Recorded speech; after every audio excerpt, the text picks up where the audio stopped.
Gawa na naman tayo ng circulation pad guys. Shafting. Gawin natin ng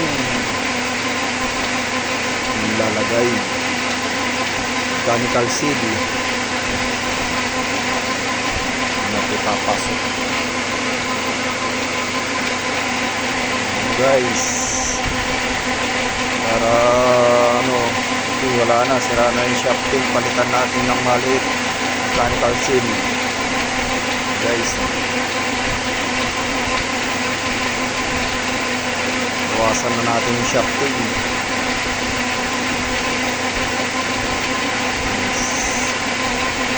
para torno tayo aga ng talim.